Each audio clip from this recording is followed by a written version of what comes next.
Hartmann program. Greetings, my friends, patriots, lovers of democracy, truth, and justice, believers in peace, freedom, and the American way. Thom Hartmann here with you. And boy, a lot going on today. We're going to be talking in our second hour. There is Alan Corwin is leading a campaign for a national right to carry concealed weapons. Everybody, anytime, if my understanding of this is correct. Mark Williams, the president of the Conservative Party USA and talk show host and author, is going to be with us in our third hour. Could the Tea Party and progressives come together to stop some of the abuses of the Patriot Act? Usually Mark and I are beating each other up. Well, we probably will today, too, but it'll be an interesting conversation. Maybe not. I don't know. Maybe not. I think we're on the same side, actually, on this issue. And there's a lot going on in the news that I want to go through today with you. A lot of things that you're probably not going to hear reported in the mainstream media or outside of places like the Financial Times, where you get, you know, kind of the insiders and the rich talking to themselves about what's really going on in the world. Among other things. Well, and this kind of goes beyond that. There's this furor. If you read the conservative press, Arabic is being shoved down the throats of little kids at the Mansfield Public School District. I'm not quite sure that's the case from the story that I'm reading, but let's ask BRYAN Fischer. He's the Director of Issue Analysis for Government and Public Policy at the American Family Association, their website, afa.net. BRYAN, welcome to the program. Tom, good to be with you. Thank you. Arabic is mandatory in this $1.3 million federal grant. I guess it went to 5 different school districts around the country. Mandatory? Well, I guess the Mansfield School District was setting out to make it mandatory, and until parents got wind of this absurd political correctness, they raised such a furor, such a protest, that I think school officials now are reconsidering this, but they were looking at making Arabic training mandatory in elementary school. Well, for the record, they were looking at, they offer 6 different languages at that school. And what is mandatory is that you have to take a second language. I had to when I was in elementary school back in the 50s, you know, as a result of Sputnik. This was Eisenhower's plan. I took Spanish as my second language. And then I took Latin, actually, in 5th and 6th grade. But, and they were adding Arabic as one of those languages, one of those second languages that you had to take. But you could have chosen Chinese instead. You could have chosen German. You could have chosen French. So it's not mandatory Arabic. Mm-hmm.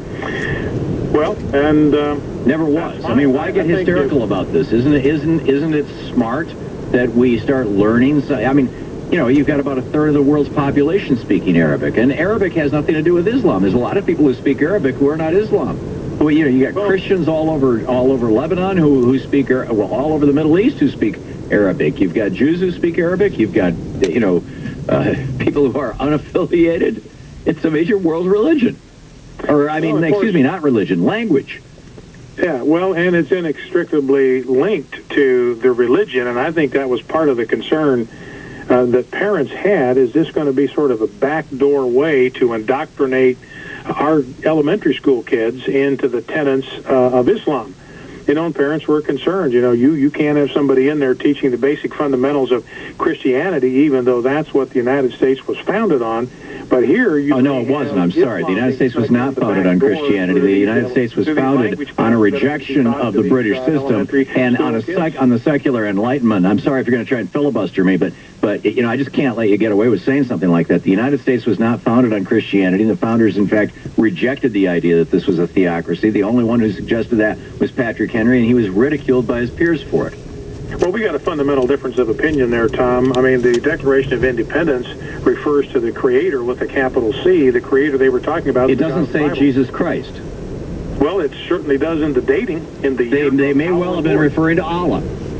Not the year of our Lord. 1776, Allah wasn't born, and that was simply the convention, and you know that, BRYAN. This country was not founded on Christianity. It was founded on the Enlightenment. Come on, read a history book. Tom, listen to yourself. The fact that you're saying it was conventional to date every legal document from the birth of Christ means that people were so accustomed to that was our calendar. That was the calendar that had been founded by the Romans in 333 in the Second Council of Constantinople. They changed the calendar. Yeah, but that was Christians that did that. They dated the beginning of the modern era. Okay, so are you suggesting, Brian, that if we teach English, we're teaching Christianity? Tom, Muslim countries do not date everything from the birth of Christ. Are you suggesting that if we teach English, we're teaching Christianity? Israel does not date things from the birth of Jesus Christ. Are you suggesting that if we teach English, we're teaching Christianity? We date things from the birth of Jesus Christ because this country was founded on Judeo-Christian principles. Are you, well, that's a nice qualification, and principles, maybe I would go, but still, are you suggesting that if we teach English, we're teaching Christianity? No, the concern that these parents Then why would you say that if we're teaching Arabic, we're teaching Islam? Well, because that's what happens in school districts that go to introducing kids to Islamic concepts or Arabic culture. You cannot separate Arabic culture from the Islamic religion. They are inseparable. And that's the concern that parents have. And tell that to the Iranians. This thing was the Iranians are not Arabs. Tell that to the people in the largest Muslim country in the world, Indonesia. They are not Arabs. Tom, are we going to have a conversation here, or are you going to keep interrupting me when I try to answer when you make a statement as if it's a fact and it's not a fact, I feel an obligation to interrupt you. Well, Tom, you call me on to offer my opinion. I'm offering my opinion. I'm backing it up with facts, and you don't seem to want to accept it. That's fine. You can do that, but at least let me answer your questions. Well, I think you... okay. Again, I'll ask the question. The largest Muslim country in the world is not Arab. Is not Arab.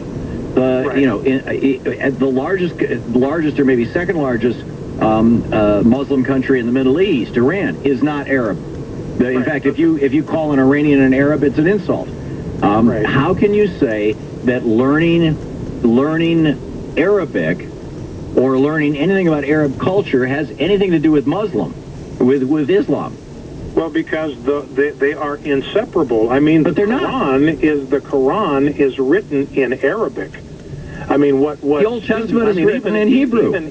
Even in Iran, if they're going to go to Islamic school, they are going to memorize the Quran in Arabic. I mean, Arabic and Islam are inseparable. Okay, let me try it. Let's assume for a moment, Brian, that what you're saying is right. And why are we so afraid of that?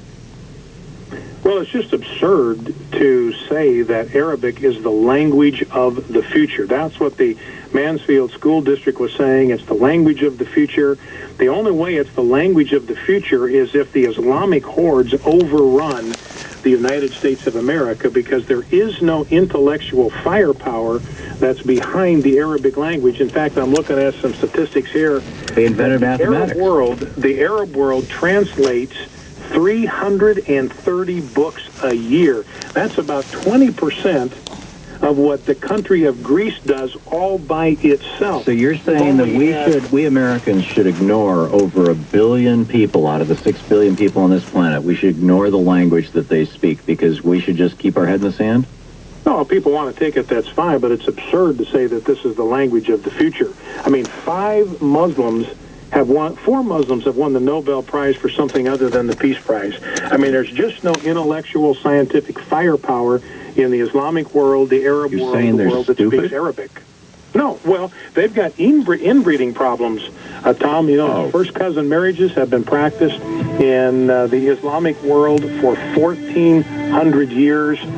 Studies have been done. The offspring of first cousin marriages, frankly, Brian, is true in any small communities or tribal communities around the world. Diagnosed with mental retardation. So this is, and if kids want to learn it, that's fine. Let them take it as an elective. Brian, this sounds so much like bigotry to me. I'm astounded. Brian Fischer, AFA.net. I'm just astounded. This is the Thom Hartmann Program. I'm astounded. I didn't even keep him around to say thank you. I mean, it's like, screw that.